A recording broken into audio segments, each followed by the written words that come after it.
अस्सलाम वालेकुम नाजरीन, आप देख रहे हैं प्रोग्राम फोकस और मैं हूं पलवश शाह महमूद। नाजरीन, पाकिस्तान स्टॉक मार्केट की अगर हम लोग बात करें तो स्टॉक मार्केट में आज काफ़ी उतार चढ़ाव का रुझान देखा गया है। इसके अलावा अगर फॉरेक्स मार्केट की बात करें तो करेंसी मार्केट में डॉलर जो है वो इंटरबैंक में सस्ता हुआ है और ओपन मार्केट में जो है महंगा हुआ है। उससे आगे बढ़ेंगे, IMF के प्रोग्राम के हवाले से बात करें तो IMF का प्रोग्राम अभी कंफर्म नहीं हुआ कि होगा या नहीं। एक अजीब से कन्फ्यूजन देखी जा रही है हमारी गवर्नमेंट के अंदर। इसके अलावा वजीर ख़जाना इसहाक डार काफ़ी कन्फ्यूजन का शिकार दिखाई दे रहे हैं और वजीर ख़जाना के लिए चैलेंजेस भी काफ़ी ज़्यादा बढ़ चुके हैं। और वजीर ख़जाना ने यह भी कहा है कि मज़ीद ब्लैकमेल नहीं होंगे IMF के हाथों, क्योंकि IMF ने ऑलरेडी काफ़ी सारी शराइत दी थी। बजट IMF के अकॉर्डिंगली बनाया गया, IMF की तमाम शराइत पूरी कर दी गई हैं। इसके अलावा इसके बावजूद IMF जो है वो प्रोग्राम करने पर आमादा नहीं हुआ और इम्कानात ये जाहिर किए जा रहे हैं कि आइंदा आने वाले साल में IMF से जो है वो मुआहिदा आइंदा आने वाले साल में किया जाएगा। तमाम तर सूरत हाल के हवाले से बात करने के लिए हमारे साथ स्टूडियोज़ में मौजूद हैं फराजुर रहमान, चेयरमैन हैं Korangi association trade and industries के। इसके अलावा पाकिस्तान बिजनेस ग्रुप के फाउंडर प्रेसिडेंट हैं। हमें स्काइप पे ज्वाइन कर चुकी हैं डॉक्टर शाहिदा वज़ारत, जो कि हैं माहिर मईशत, और इसके अलावा स्टूडियोज़ में मौजूद हैं हमारे साथ हमजा गिलानी। अस्सलाम वालेकुम, मैं सबको सलाम करूँगी। जी हमजा, सबसे पहले आपकी जानिब आऊँगी। स्टॉक मार्केट के हवाले से अगर बात करें तो स्टॉक मार्केट में आज काफ़ी उतार चढ़ाव का रुझान देखा गया। जी बिल्कुल। आज जब मार्केट का आगाज़ हुआ तो ग्रीन स्केल के साथ हुआ और हम देख रहे हैं कि पूरे हफ्ते मार्केट की जो ओपनिंग है वो ग्रीन जोन से होती है, लेकिन उसके बाद जैसे जैसे वक्त गुजरता जाता है मार्केट जो है वो रेड जोन में दाखिल हो जाती है और अख्ताम भी रेड स्केल से होता है। और आज भी हमने देखा कि अख्ताम रेड जोन से ही हुआ है। 41,300 पॉइंट्स की नफसाती हद पर KSE 100 इंडेक्स बंद हुआ है। 10 पॉइंट्स इसमें माइनस हुए हैं। कुल 106 कंपनीज ऐसी हैं जिनके शेयर्स ग्रीन स्केल पर ट्रेड हुए और 162 कंपनीज ऐसी हैं जिनके शेयर्स रेड स्केल पर ट्रेड हुए। तो तकरीबन अगर मैं बात करूं तो 600 पॉइंट्स मजमूई तौर पर कारोबारी हफ्ते की अगर मैं बात करूं तो 600 पॉइंट्स से ज़ायद जो है वो KSE 100 इंडेक्स में हमने देखा है कि माइनस हुए हैं, नफ़ी हुई है। और इसका इम्पैक्ट यही है कराची स्टॉक मार्केट में, वो है पॉलिटिकल अनस्टेबिलिटी है। IMF एग्रीमेंट अभी तक नहीं हुआ, उसका एक इम्पैक्ट क्रिएट हो रहा है। इसहाक डार खुद कंफ्यूज नज़र आते हैं। जी कभी IMF के एग्रीमेंट होने की बात करते हैं और कभी ये कहते हैं कि IMF से हम ब्लैकमेल नहीं होंगे। तो ये जो इम्पैक्ट्स हैं ये कराची स्टॉक मार्केट पर मुरतब हो रहे हैं और इसी वजह से आज सिर्फ 11 मिलियन वॉल्यूम रिकॉर्ड किया गया है और सरमायाकार इंतहाई मोहतात अंदाज में काम कर रहे हैं। ऑयल एंड गैस सेक्टर के अंदर हमने देखा है कि शेयर्स की खरीदो फरोख्त का सिलसिला हुआ है, क्योंकि कल हमने देखा कि OGDCL ने एक एलामिया जारी किया था पाकिस्तान स्टॉक एक्सचेंज को, जिसमें उन्होंने कहा है कि फाइंडिंग हुई है पेट्रोल की और जी गैस की। तो ये इसका एक positive impact oil and gas sector पे हुआ। उसके अलावा IT सेक्टर्स के अंदर हमने आज देखा कि शेयर्स में बाइंग और सेलिंग हुई, लेकिन एक panic situation Karachi stock market में है जिसकी वजह से कराची स्टॉक मार्केट पे 100 इंडेक्स को हम देखते हैं कि ओपनिंग जब ग्रीन जोन से होती है तो अख्ताम और जो ट्रेडिंग है वो रेड जोन से देखने में आती है, जिसका एक इम्पैक्ट आपको मालूम है कि IMF है और IMF से जो एग्रीमेंट नहीं हो रहा है और बजट को जो मुस्तरद कर दिया उसका जी बराह रास्त असर कराची स्टॉक मार्केट पर मुरतब हुआ है। अब अगर करेंसी मार्केट की मैं बात करूँ जी तो करेंसी मार्केट के अंदर रुपया फॉरेक्स मार्केट में गिरा है, यानी डॉलर बेहतर हुआ है और रुपए की कदर में मजीद हमने कमी देखी है। फॉरेक्स मार्केट के अंदर 2 रुपये बेहतर हुआ है डॉलर। ओपन मार्केट के अंदर डॉलर कल बंद हुआ था 295 रुपये पे और आज डॉलर 297 रुपये पे हो गया है, यानी ठीक 2 रुपये महंगा हुआ है ओपन मार्केट में। और इसके बरक्स अगर मैं इंटरबैंक की बात करूं तो इंटरबैंक मार्केट के अंदर डॉलर कम हुआ है, 18 पैसे जी डॉलर की कदर में हमने कमी देखी है। कल डॉलर बंद हुआ था 287 रुपये 37 पैसे पे और आज डॉलर बंद हुआ है 287 रुपये 19 पैसे पे। इंटरबैंक मार्केट में डॉलर की कदर में कमी देखी गई है, रुपए की कदर में बेहतरी देखी गई है। ओपन मार्केट में रुपए की कदर में कमी देखी गई है और डॉलर की कदर में बेहतरी देखी गई बेहतरी है। देखी गई है। लेकिन फिर भी अवेलेबिलिटी का मसला है, क्योंकि फ्लोज डॉलर्स में नहीं आ रहे, रिजर्व्स हमारे कम हैं, जी इंपोर्ट बिल की अदायगियाँ करनी है, रुपए पर दबाव है बेसिकली। इसी की वजह से ओपन मार्केट के अंदर डॉलर बैक होकर दोबारा से अप हुआ है। ओपन मार्केट पे हमने देखा था कि डॉलर और इंटर बैंक के दरमियान जो गैप था वो 11 रुपये 12 रुपये कम हुआ था, लेकिन अब जी वो गैप दोबारा से बढ़ रहा है और 15-16 रुपये तक पहुंच गया है। 297 के ऊपर आज अगर डॉलर ट्रेड हुआ है तो ये जाहिर किया जा रहा है कि अगले हफ्ते या कारोबारी हफ्ते का जो आगाज़ होगा तो उसमें ये तवक्को जाहिर की जा रही है कि डॉलर की कीमत में मज़ीद इजाफा हो सकता है, क्योंकि हमारे रिजर्व्स कम जा रहे हैं। ठीक है, हमारे जी। रिजर्व्स कम हैं, इसकी वजह से डॉलर की कदर में इजाफा हो सकता है। फराजुर रहमान साहब, मैं आपकी जानिब आना चाहूँगी। सर बताइएगा, इसहाक डार जो कि हमारे वज़ीर ख़जाना है, काफ़ी कन्फ्यूजन का शिकार दिखाई देते हैं। वो कभी ये कहते हैं अपनी प्रेस कॉन्फ्रेंसेस में कि IMF मुआहदा जल्द हो जाएगा, और कभी वो कहते हैं कि IMF मुआहदा खटाई में पड़ने जा रहा है। इस हवाले से आप बताइएगा कि अगर मुआहदा नहीं होता तो ट्रेडर्स या फिर हमारी इंडस्ट्री पर इसके क्या असरात मुरतब होने वाले हैं? नहमदु नसल्ली अला रसूलिल करीम आऊज़ु बिल्लाहि मिनश शैतानिर रजीम बिस्मिल्लाहिर रहमानिर रहीम। बहुत शुक्रिया आपका कि आपने अपने प्रोग्राम में मदऊ किया। जी।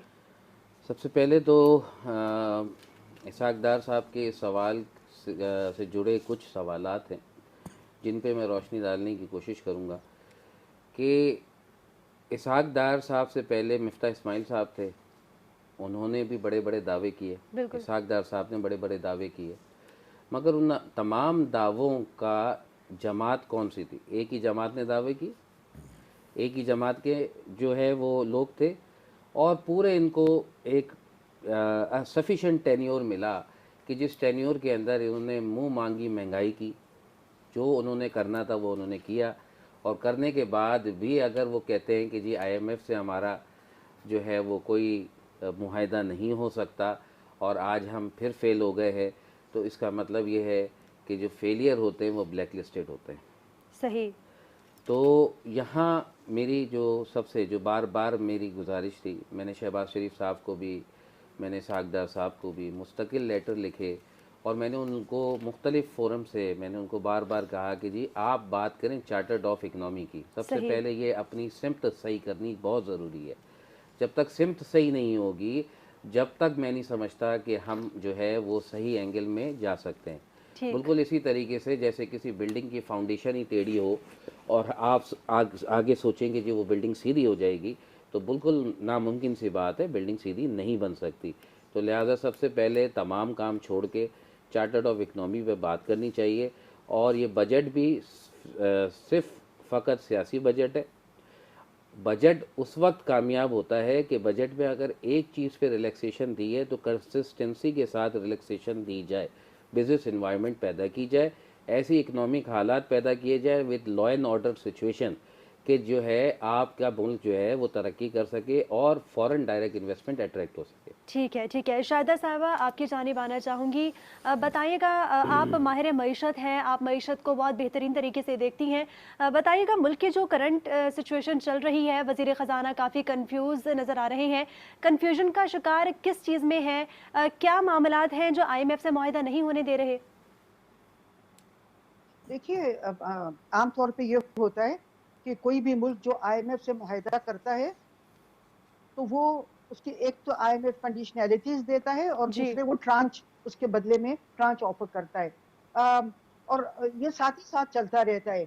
आप तो वो कहते हैं ये कंडीशनैलिटीज आपने वो की तो वो इतना रिलीज कर देते हैं, फिर वो देखते हैं कोई 2-3 कंडीशनैलिटीज आप वो कर, मगर अब की क्योंकि पाकिस्तान की जो नेगोशिएट नहीं कर पाती हैं, तो वो उन्होंने सारी कंडीशनैलिटीज उनकी मान ली, जो शराइत जो इतनी ज्यादा सख्त थी कि उसने हमारी मईशत को तबाह कर दिया, और उसके बावजूद IMF ने ट्रांच रिलीज नहीं किया। बात यह है कि हम जब IMF से नई कर्जे लेते थे तो हमारी मईशत बहुत अच्छी चल रही थी, मगर 90 की दहाई से जब जमहूरी हुकूमतें आई और उन्होंने एक के बाद एक, तो हमारी मईशत बिल्कुल तबाह हो गई 90 की दहाई से, और अब तक वही सिलसिला चल रहा है। देखिए, जरूरत इस चीज की है कि मैं समझती हूँ ये एक बहुत सुनहरी मौका है। IMF ने इतने दिन हमें लटकाए रखा, और उन्होंने इसलिए लटकाया कि वो उसको हमारी मजबूरी समझे। मगर अब आप देखिए कि मैंने बहुत सालों से, मैंने 23 साल पहले एक ऑल्टरनेटिव बताया था, और मैंने बताया था कि IMF से कर्जे लेने के बजाय आप बार्टर ट्रेड करें और आप लोकल करेंसी में ट्रेड करें। ये तो मैंने अभी कहा था। तो मैंने 23 साल पहले ये मशवरे दिए थे, और ये छप भी गए थे, डॉन में भी और पाकिस्तान बिजनेस रिव्यू में भी। मगर डॉक्टर साहिबा, आपको नहीं लगता कि IMF भी नहीं चाहता कि हम डिफॉल्ट हो? IMF तो चाहेगा ना कि हम उसके चुंगल में रहें, अगर वो ताखीर कर रहा है तो आपको नहीं लगता कि प्रेशर डेवलप कर रहा है हम लोगों पर? वो तो चाहेगा कि हम उसके चुंगल से कभी आज़ाद ही ना हो।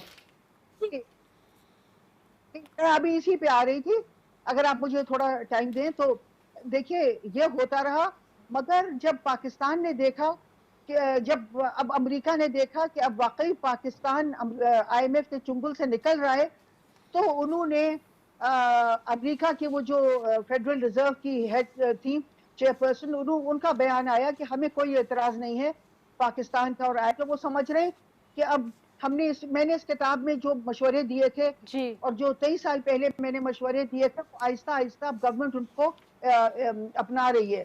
तो इसलिए अब अमेरिका को ये इदराक हो चुका है कि अब हम उनके चुंगल से निकलने जा रहे हैं। तो अमेरिका ने कहा हमें कोई एतराज नहीं, और अब वो पूरी कोशिश करेंगे कि हमें वापस अपने चुंगल में लाएं, ताकि हमें इसी तरह सिसकते और बिलकते रखें, और हम अपने कोई जो हमने ऑल्टरनेटिव्स हैं, जैसा कि मैंने इस किताब में कहा है कि मेरे पास जो ऑल्टरनेटिव्स हैं वो बहुत बेहतर हैं कि आएंगे इस मुल्क में, मगर अब कोशिश की जाएगी कि हमें IMF के चुंगल से निकलने ना दिया जाए। और मैं समझती हूँ कि एक बहुत सुनहरी मौका है, हमें चाहिए, चूंकि गवर्नमेंट ने IMF की तमाम शराइत पूरी कर दी है, जो पिछला जो वो था प्रोग्राम, जी तो हमें चाहिए कि इसके जो पैसे हैं 1.1 बिलियन, वो अगर IMF देती है तो ले लें, मगर इसके बाद प्लीज से नो टू द IMF।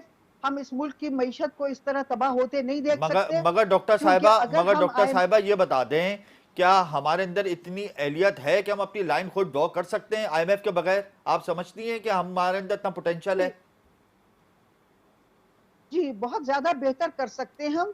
मैंने इस किताब में कई चैप्टर्स हैं जिसमें मैंने बताया है कि हम किस तरह अपने आप को बहुत बेहतर उस्तवार कर सकते हैं बगैर IMF के। जी मैंने उसमें ये कहा था कि एक जो बहुत ही हमारी लग्जरी गुड्स हैं, मिसाल के तौर पे आप देखिए कि आजकल जब इतनी किल्लत हो गई है, लाइफ सेविंग ड्रग्स नहीं मिलती हैं, मगर कुत्ते बिल्ली का खाना अभी भी मौजूदा हालात में भी इंपोर्ट होके जी आ रहा है। बिल्कुल हो रहा है। फिर इसी तरह तमाम लग्जरीज इंपोर्ट हो रही हैं, जी जी लग्जरीज इंपोर्ट हो रही हैं, मगर तो मैंने कहा था इन चीजों को, लग्जरीज वगैरह को आप इनको इंपोर्ट करना बंद करें, और फिर जो हमारी ऐसी चीजें हैं, अशिया, जरूरी अशिया, मिसाल के तौर पे तेल है, और मिसाल के तौर पे पेट्रोल है, या जी गंदम जब हम इंपोर्ट करते हैं, तो उसको मैंने कहा बार्टर पे करें। ये मैंने 23 साल पहले कह दिया था, और ठीक मैंने कहा अगर आप इसको बार्टर पे करेंगे तो उससे हमारे जो रीजनल मुल्कों से ट्रेड और बढ़ेगी, मिसाल के तौर पे रूस से, और मिसाल के तौर पे ईरान से, जी और भी मुल्कों से, चीन से हमारी तिजारत बढ़नी चाहिए। चीन से हमारी इतनी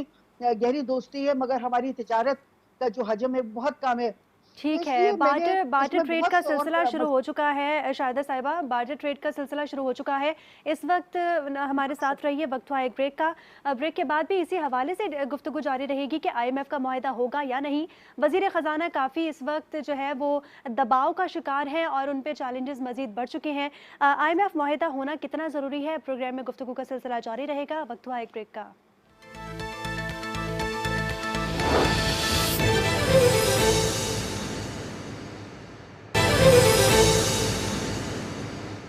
वेलकम बैक नाज़रीन। ब्रेक से पहले भी IMF मुआहदे के हवाले से गुफ्तगू का सिलसिला जारी था, और इस वक्त हमें स्काइप पे ज्वाइन किया है हारून शरीफ ने, जो कि माहिर मईशत हैं। बहुत शुक्रिया सर आपकी कीमती वक्त का। आपसे जानना चाहूँगी कि IMF मुआहदा है कि हो के नहीं दे रहा, और गवर्नमेंट हमारी जो है वो बहुत ज़्यादा तसलसल का शिकार है, बहुत ज़्यादा परेशानी का शिकार है, चैलेंजेस गवर्नमेंट के लिए बढ़ गए हैं। आप क्या समझते हैं कि IMF मुआहदा ना होने की क्या वजूहात हैं? जी बहुत शुक्रिया। देखिए पहले तो ये समझने की जरूरत है कि IMF मुआहदा जो है हमारे लिए बहुत जरूरी है, सबको इसका इल्म है। लेकिन जो जिस चीज में हम स्टक हो गए हैं वो ये है कि जो टेक्निकल लेवल की निगोशिएशंस हैं उसमें दोनों पार्टियां एक पेज पे नहीं आ पा रही। पाकिस्तान मुसलसल कह रहा है कि हमने फाइनेंसिंग गैप भी है, आपका बजट हमारी तरजीहात के मुताबिक नहीं है। तो इस तरह की 3-4 चीजों के अंदर इनका इत्तफाक नहीं हो सका। जो मैं थोड़ा सा इस पर समझाना ये चाहूंगा कि देखिए ट्रेडिशनली पाकिस्तान के लिए IMF कोई नई चीज नहीं है, हम 22-23 दफा उनके पास जा चुके हैं। लेकिन फर्क एक ये आ गया है कि पहले पाकिस्तान जो था उसको तरजीह इसलिए मिलती थी कि पाकिस्तान एक वेस्ट का, खास तौर पे अमेरिका का अफगानिस्तान में एलाई था, तो हमें कोई छोटी मोटी छूट या वेवर या प्रायोरिटी मिल जाती थी। अभी वो नहीं है और आईएमएफ की तवज्जो उन ममालिक पे ज्यादा है जो यूक्रेन की वजह से ज्यादा इफेक्ट हुए। तो इस वक्त पाकिस्तान को चाहिए कि इसको जो टेक्निकली करे, लेकिन हमारी ये है कि हमारे जो ट्रैक रिकॉर्ड है पिछले 3 में हमने माहदे को तसलसल से जैसे डील किया था उसमें हम चेंजेस करते रहे हैं, जिससे अब एतमाद टूट गया। अब एतमाद बहाल करने के लिए कोशिश करनी पड़ेगी और ऐसी पड़ेगी जिसके पास तजर्बा हो। ये प्रोग्राम तो 30 जून को खत्म हो रहा है। आईएमएफ भी ये चाहता है अब कि जब वो नई हुकूमत आए तो अब उनके साथ एक नया प्रोग्राम मीडियम टर्म का 3 साल का बनाया जाए और ऐसी टर्म्स में बनाया जाए जो पाकिस्तान डिलीवर कर सके। लेकिन हारून साहब, आप ने तो कल ये बयान सुना होगा इसाक डार साहब का कि हमें ब्लैकमेल किया जा रहा है, हम पर बहुत ज़्यादा प्रेशर है, हम मज़ीद टैक्सेस नहीं लगा सकते। उसके बाद फिर वो ये भी कह रहे हैं कि हम चाहते कि आईएमएफ से मुआहदा हो। तो ये दो मुतज़ाद बयान उनके सामने आए और फिर आज उनका एक नया बयान आया है कि चाइना के साथ हमें कर्जे रोल ओवर हो जाएंगे अनकरीब। तो आपको नहीं लगता कि बहुत ज़्यादा कन्फ्यूजन है, वज़ीर ख़जाना पे बहुत ज़्यादा दबाव है और फिर वो ब्लैकमेल मज़ीद नहीं होंगे? किस जानिब उनका इशारा होगा, क्या समझते हैं आप? देखिए, मैं पहले तो पूरी जिम्मेदारी से मैं ये आपको एक्सप्लेन कर दूं कि मीडिया के अंदर हमारे जो जिम्मेदार पॉलिसी के लोग हैं उनको इस टॉपिक को नहीं बोलना चाहिए। देखिए, आपका एक इदारे के साथ लिंक है, अगर आपका कोई इख्तलाफ है आप आपस में कीजिए। जब हम मीडिया में आते हैं तो पूरी दुनिया का मीडिया उस पर रिपोर्ट्स करता है, ट्विस्ट करता है और आपका जो एतमाद टूटा होता है वो मजीद खराब होता है। तो मेरे हिसाब से इस किस्म की स्टेटमेंट्स नहीं देनी चाहिए।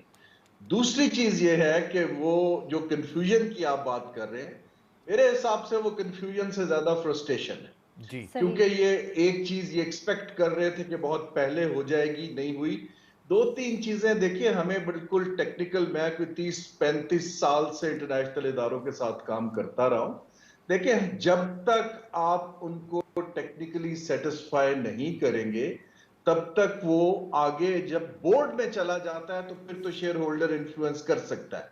लेकिन पाकिस्तान के ऊपर जबकि एक माशी सूरत हाल और दूसरी हमारी सियासी सूरत हाल, दोनों की स्टेबिलिटी, किससे बात करें? अगर आज आप वादा करेंगे और 2 माह के बाद आप हुकूमत में नहीं होंगे तो वो किससे बात करेंगे? तो इसलिए हमें ये चाहिए कि थोड़ा सा इसको डेलीगेट करें सियासत से। जब हम सियासत ले आते हैं, देखिए चीन अगर रोल ओवर भी कर देता है तो हमारा मसला हल नहीं होता है। बड़ी हद हम 6-8 माह और बायन कर लेंगे।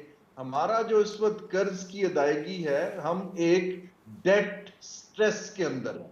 50% हमारे बजट का सिर्फ सूद और कर्ज की पेमेंट में जा रहा है। बिल्कुल ऐसा ही है। हमारा हल इन्वेस्टमेंट लाना है, ग्रोथ को चलाना है, लेकिन उसके लिए पहले स्टेबिलिटी लानी पड़ेगी और स्टेबिलिटी के लिए आईएमएफ इस वक्त हमारे पास ओनली चॉइस। मगर हारून साहब, कल इतना बड़ा उन्होंने एक बयान दे दिया कि हमारा वक्त ज़ाया हो गया है, हमारा वक्त ज़ाया हुआ है, आईएमएफ हमें प्रेफर नहीं कर रहा, हमारे पास प्लान बी भी मौजूद है। ये प्लान बी क्या है? और अगर प्लान बी मौजूद है तो क्या हम सर्वाइव कर जाएंगे प्लान बी पे? क्योंकि ऑब्वियसली हमारे दोस्त ममालिक की जानिब से अभी तक हमें रकम भी तो नहीं मिली है। देखिए, मैं जो मेरी रियलिस्टिक असेसमेंट है, इस वक्त जो पाकिस्तान के ऊपर प्रेशर्स हैं एक्सटर्नल पेमेंट के, देखिए ये समझने की जरूरत है कि IMF lender of the last resort है। वो उस वक्त आता है जब आपके पास फॉरेन एक्सचेंज में बहुत ज्यादा कमी आ जाती है। हमारे रिजर्व्स इन रियलिटी तो शायद मनफी में है, लेकिन हमारे पास कंट्रोल में कोई 3.5-4 अरब डॉलर है। हमारा 1-2 हफ्ते का इंपोर्ट का बिल पे करते हैं जी। अब सवाल ये है कि अगर प्लान बी है तो डॉलर्स कहां से आएंगे? बिल्कुल। देखिए ना, हम कोई अमेरिका तो है नहीं कि खुद से प्रिंट कर लें। हमें 2 ही चॉइसेस हैं, या तो आप खाना पीना बंद कर दें, तेल की इंपोर्ट बंद कर दें, तो आपको डॉलर्स की जरूरत नहीं पड़ेगी। जब एक मुल्क इसेंशियल कमोडिटीज के लिए इंपोर्ट पे डिपेंडेंट है तो हमें डॉलर्स तो चाहिए, और वो डॉलर्स के लिए अगर आपके पास प्लान बी है तो उसको चलते चलते कोई 5-10 साल लगेंगे। अभी तो आपकी जो इमीडिएट प्रॉब्लम है 1-2 साल की, मुझे नहीं दिखाई देता कि फंड के अलावा, क्योंकि हम जैसे अभी हम आर्टिफिशियली एडमिनिस्ट्रेटिव कंट्रोल से इंपोर्ट को रोके हुए हैं, जी लेकिन हम इंपोर्ट को बहुत देर तक नहीं रोक सकते, क्योंकि लोगों के पार्ट्स भी आने हैं, एलसियां खुलनी है, चीजें आनी है, खाने पीने की चीजें आनी है, तो हम उसके बगैर रह नहीं सकते हैं। मतलब तो हारून मेरा साहब, जाती ख्याल हमारे पास लास्ट ऑप्शन आईएमएफ का है, इसके अलावा हमारे पास कोई ऑप्शन नहीं है कि हम सरवाइव कर सकें। नहीं, ऐसा है, अंडर बिल्कुल द नहीं है, करंट, ऐसा नहीं। देखिए सरवाइव करना कोई कारनामा नहीं है। देखिए जो बार बार हम कहते हैं डिफॉल्ट नहीं करेंगे, सरवाइव कर जाएंगे, वो शायद दोस्त ममालिक से पैसे लेके हम कर लेंगे 1 साल 2 साल, लेकिन हमारा असल मसला जो है, जो जड़ है इस चीज की, कि हमने जो ढांचा बदलना है मईशत का। देखिए हमारी इलीट अभी सेक्रीफाइस करने पे तैयार नहीं है। जी हम बिल्कुल। आईएमएफ के बगैर अगर रहना है तो फिर हमें मैसिव अपने लाइफस्टाइल को डाउनग्रेड करना पड़ेगा हर लेवल ठीक पे। है, आईएमएफ के अगर हम बगैर वो रहना कर है तो अपने लाइफस्टाइल को डाउन करना होगा। शाहिदा साहिबा, आपसे मेरा सेम सवाल है, आप क्या समझती हैं कि आईएमएफ क्या हमारे पास लास्ट चांस है, और इन केस अगर आईएमएफ मुआहिदा नहीं हो पाता तो पाकिस्तान पे इसके क्या नेगेटिव असरात मुरतब होंगे? देखिए, मैं समझती हूँ कि आईएमएफ बिल्कुल भी लास्ट चांस नहीं है। आईएमएफ तो अब बिल्कुल ही it is not an alternative at all. सही। इससे बहुत ज्यादा बेहतर ऑल्टरनेटिव्स मौजूद हैं। और मुझे बहुत हैरत हुई हारून साहब का ये जुमला सुन के कि हम खाना पीना बंद कर दें, और क्योंकि हमारे पास डॉलर्स नहीं है। खाना पीना बंद करने की जरूरत नहीं है। इस किताब में मैंने आपको बताया है कि किस तरह आप खाना पीना अपना जारी रख सकते हैं, और आप तेल को और पेट्रोल को और गंदम को और इस किस्म की जो आपकी जरूरी अशिया हैं, उनको आप बार्टर पे ले सकते हैं। और हमने बार्टर ट्रेड एक शुरुआत भी कर दी है। देखिए, बात यह है कि हम लोगों के लिए सबसे आसान, जो हमारे यहाँ दौलतमंद लोग हैं, जो आईएमएफ और वर्ल्ड बैंक से मुंसलिक रहे हैं, उनको सबसे आसान यही लगता है कि पाकिस्तान यूं ही लेता रहे कर्जे और अपना काम चलाता रहे। और जो दौलतमंद लोग हैं, जिनकी मगर आमदनियां डॉलर्स में हैं, मगर जिनकी पेंशन मगर डॉक्टर में है, साहिबा बार्टर सिस्टम जरा से, मुकम्मल करने दीजिए, वो उससे मुस्तफीद होते रहते हैं। मगर तो डॉक्टर इसलिए साहिबा ये मैं बताएं, मगर डॉक्टर साहिबा बार्टर सिस्टम से तो हमारे मुल्क के अंदर इन्फ्लेशन ग्राफ हाई होगा ना। हमारे पास तो क्रॉप्स डैमेज हुई फ्लड की वजह से, हमारे पास स्टॉक्स की कमी है, तो जो डिमांड्स होगी हमारे मुल्क में कमोडिटीज की, वो तो वहां चली जाएगी, और उसके बदले अगर हम जो चीज लेंगे वो तो अशराफिया इस्तेमाल कर लेगी, तो एक आम आदमी को फायदा कैसे पहुंचेगा?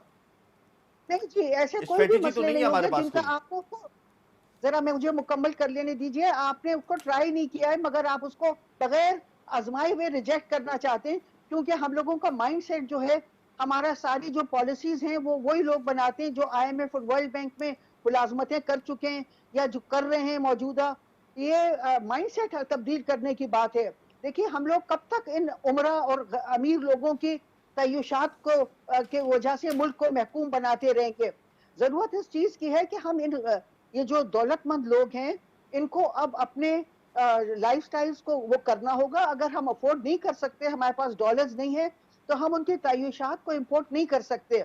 खाना पीना जारी रहेगा, जी उससे बेहतर तरीके से जारी रहेगा, जैसा कि आईएमएफ के प्रोग्राम से होता है। और मैंने आपको ये भी कई दफा बताया है कि जब हम आईएमएफ के प्रोग्राम में नहीं थे तो हम एक बहुत खुशहाल मुल्क थे। मगर हमारे यहाँ जो ये लोग हैं, एक तबका है जो आईएमएफ और वर्ल्ड बैंक के साथ मुंसलिक रहा है, जी इनके अपने जाती मफादात हैं। ये लोग उसी, इसलिए इनको कोई ऑल्टरनेटिव नजर नहीं आता। ये कहते हैं बस यही ठीक है ऑल्टरनेटिव है, इसके बगैर खाना पीना नहीं चलता। खाना पीना बहुत बेहतर चलता था ठीक जब है हम आईएमएफ से पत्ते लेते थे। ठीक है तो ठीक है। हारून शरीफ साहब, आपकी जानिब आना चाहूँगी। सर, आपने जिस तरह कहा कि आईएमएफ से मुआहिदा होना बहुत ज़रूरी है, इसके बगैर पाकिस्तान को आगे जाके बहुत सारे चैलेंजेस का सामना हो सकता है। आप बताइएगा कि कौन से इक़दामात की ज़रूरत है जिससे आईएमएफ मुआहिदा तय हो जाए? जी देखिए, पहले तो मैं एक लाइन में जवाब दूं जो अभी इन्होंने मेरे पैनलिस्ट ने बोला है। देखिए, मैं बिल्कुल इस बात से अग्री करता हूं, खुद कफालत की तरफ जाना चाहिए, ठीक लेकिन मैं इस बात से अग्री नहीं करता कि ये काम कोई 1-2 साल में हो जाएगा। तो सही। ये काम को एक मीडियम से लॉन्ग टर्म 10 साल की प्लानिंग चाहिए। मनमोहन सिंह साहब ने हिंदुस्तान में 1993-4 से शुरू किया था, 30 साल लगे हैं उनको। सही। मैं अर्ज ये कर रहा हूं कि अभी हमें इमीडिएटली स्टेबिलिटी के लिए आईएमएफ की जरूरत है। हाँ, हम अपना एक प्लान बनाएं और उस पर अमल करें और सेक्रीफाइस करें, इससे अच्छी क्या बात हो सकती मगर है। ये प्लान कब अब आते बनेगा हैं हारून आप साहब, कब बनेगा ये प्लान? जी, इतना जी, मैं नुकसान उठा चुके हैं यही अर्ज हम, कर रहा हूं। हमारे रिजर्व्स जी, गिर चुके जी, हैं, देखिए, हमारी रेमिटेंसेस गिर चुकी हैं, हमारा एक्सपोर्ट ग्राफ नीचे आ चुका है, इन्फ्लेशन ऑल टाइम हाई जा चुकी है। कब हम ये पॉलिसीज बनाएंगे, कब हम अमल करेंगे जी, और कितना नुकसान पहुंचेगा मैं हमारी आपको रियासत को? मैं आपको सीक्वेंस बताता हूं। देखिए, इस वक्त हम एक माशी क्राइसिस में हैं, ठीक है। क्राइसिस को डील करने के लिए अगर मैं डिसीजन ले रहा हूं तो 1 साल सिर्फ मुझे स्टेबिलिटी की तरफ करना है कि मेरी करेंसी की फ्री फॉल रुके, मेरा कुछ इदारों पे एतमाद बहाल हो। तो जी। अगर इसमें आईएमएफ आ जाता है, उस ठीक साल है। के बाद हम रिवाइवल और मीडियम टर्म प्लानिंग की तरफ जा सकते हैं। अगर सियासी इस्तेहकाम आता है, अगर सियासी इस्तेहकाम नहीं आता है और लोग अपनी विम्स पे फैसले करते रहते हैं, तो आपको कोई भी इन्वेस्टर या इदारा संजीदगी से नहीं लेगा। अब ठीक है। आईएमएफ के पास अगर हमने जाना है, तो एक तो हमें टैक्स बेस को बढ़ाना पड़ेगा, जो हमें वैसे भी बढ़ाना चाहिए। दूसरा यह है कि हमें अपनी एक्सपेंडिचर की प्रोजेक्शंस को कम करना पड़ेगा और जो एग्जेम्पशंस दे रहे हैं उसको खत्म करना पड़ेगा। ये जो हमने एक एमनेस्टी स्कीम दे दी है, जिसके अभी बड़ी मुश्किल से ग्रे लिस्ट से निकले हैं, तो वो इस तरह की चीजों को, पॉपुलिस्ट चीजों को खत्म करना हारून पड़ेगा। साहब, आईएमएफ से आपको लगता है हारून साहब के इसहाक डार कामयाब हो जाएंगे? देखिए डार साहब की ये जो हुकूमत है, अब लीगली इनके पास तो 6-8 हफ्ते हैं जी। अब इनके पास तो ना नया प्रोग्राम डिजाइन करने का टाइम है, सही। ना ये तो इलेक्शंस की तरफ देख रहे हैं। तो अगर हम बाय द कॉन्स्टिट्यूशन जाते हैं, तो आई थिंक एक ग्रुप बनाना चाहिए जो आईएमएफ के साथ ऑप्शंस का एक रिफॉर्म प्रोग्राम बनाए, ताकि ठीक है। नई हुकूमत आए तो वो करे। ठीक है, ठीक है। बहुत शुक्रिया आपका हारून शरीफ साहब, माहिर मईशत हमारे साथ है। शाहिदा रहमानी साहिबा, आपका मौक़िफ़ में आफ्टर ब्रेक लूँगी कि पाकिस्तान को ऐसे कौन से इक़दामात की ज़रूरत है कि आईएमएफ प्रोग्राम से पाकिस्तान जो है वो निकल सके, या फिर मुआहिदा जल्द तय पा जाए। पाकिस्तान के लिए क्या बेहतर है, क्या नहीं। हमारे जो है वो वज़ीर ख़ज़ाना इस बात को फ़िलहाल जो है इसका तयन नहीं कर पा रहे कि आईएमएफ प्रोग्राम में हमें जाना है या नहीं, क्योंकि आईएमएफ की तमाम दी हुई शराइत तो पूरी हो चुकी हैं, लेकिन अभी तक मुआहिदा तय नहीं हुआ। इसी तरह गुफ्तगू का सिलसिला जारी रहेगा। वक्त हुआ है एक ब्रेक का।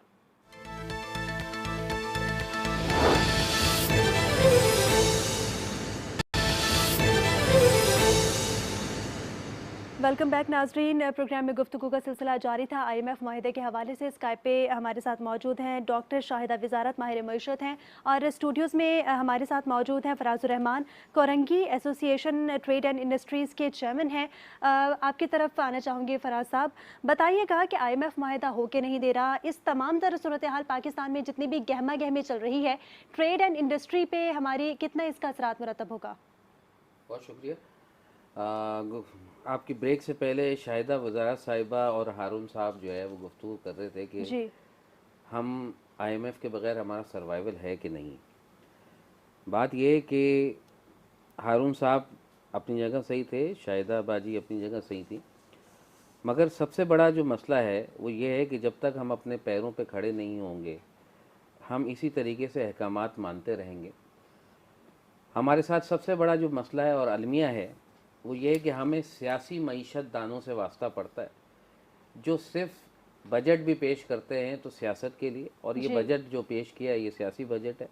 डेफिनेटली उन्हें अपनी सियासत बचानी है, उन्हें मुल्क नहीं बचाना, उनकी प्रायोरिटी कुछ और है। मगर मैं उन तमाम लोगों को, सुनने वालों को ये बताना चाहता हूँ कि अगर उनकी सियासत चलनी है जी। तो इस मुल्क के चलने से चलनी है। इस मुल्क को अगर प्रायोरिटी देंगे, इस मुल्क के लिए जिएंगे, तो आपको और आपकी आने वाली नस्लों को सब कुछ मिल जाएगा। अगर सख्त वक्त आता है तो नरम वक्त भी आता है। हमने अपने हाथों से अपनी इकनॉमी को डुबोया है। ठीक।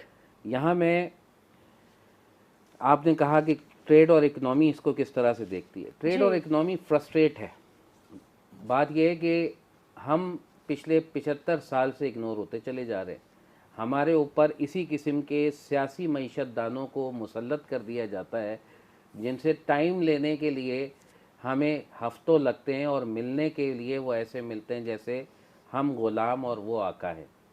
तो जब तक ये कॉन्सेप्ट ख़त्म नहीं होगा, सादगी नहीं आएगी जी।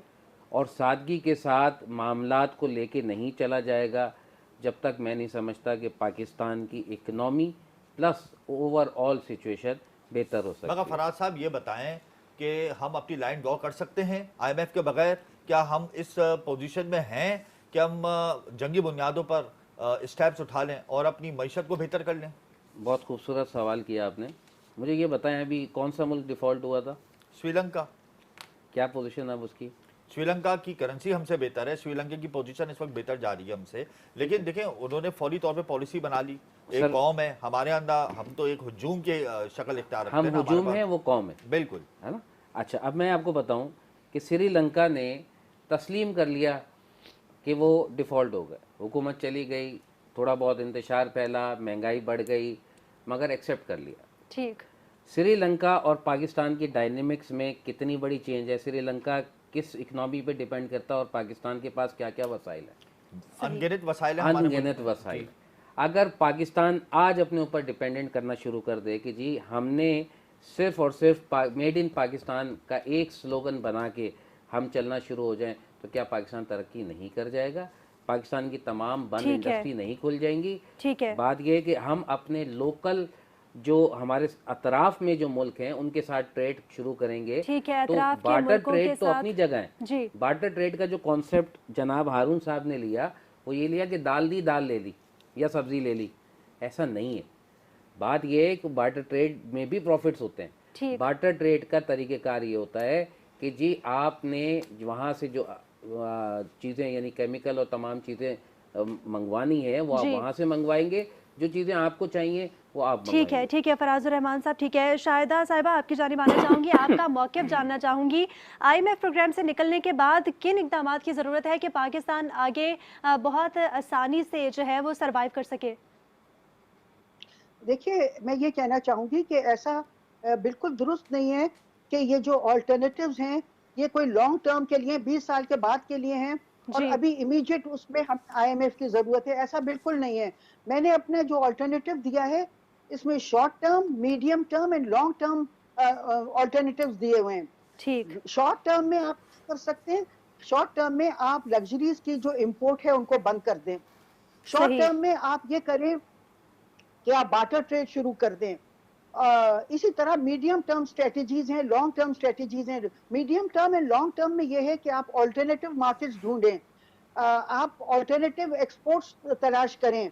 आपके पास जो अभी आप एक्सपोर्ट कर रहे हैं, अब आप बार्टर ट्रेड में जाएंगे तो आपको वो चीज़ें तैयार करें जो उन मुल्कों में ज़रूरत है जिनसे आप इंपोर्ट कर रहे हैं। तो ये सब medium term and long term strategies दी हुई हैं मेरी किताब में। अच्छा, एक चीज मैं ये कहना चाहूँगी कि देखिए बहुत से मुल्क जो हैं, खास तौर पे जैसे लातीनी अमेरिका के मुल्क हैं, वो इसी दौर से गुजरे जिससे हम आज गुजर रहे हैं। जी। 1980 की दहाई में लातीनी अमेरिका के मुल्क इस दौर से गुजर रहे थे और हमारी तरह पहले वो भी यही करते थे कि अपनी आमदनी का, बजट का सारा हिस्सा डेट सर्विसिंग पे खर्च हो जाता था, प्रिंसिपल अमाउंट और इंटरेस्ट। ऐसा बहुत सालों तक होता रहा। फिर आखिर में इन मुल्कों ने तहिया किया कि हम इस तरह अपनी रेट ऑफ ग्रोथ को मुतासिर नहीं कर सकते डेट सर्विसिंग की वजह से। इन्होंने एक डेट मैनेजमेंट स्ट्रेटेजी बनाई। हमारा मुल्क देखिए 30 साल से हम लोग आईएमएफ और वर्ल्ड बैंक से बड़े पैमाने पे कर्जे ले रहे हैं। मगर डॉक्टर साहिबा ये बताएं, हम अपनी पॉलिसीज पर अमल कैसे करेंगे? हर साल तो हमारे यहाँ वजीर खजाना तब्दील हो जाता है। पहले तो मैं ये बता दूं कि आपको अपनी स्ट्रेटेजी बनाना है, डेट मैनेजमेंट स्ट्रेटेजी।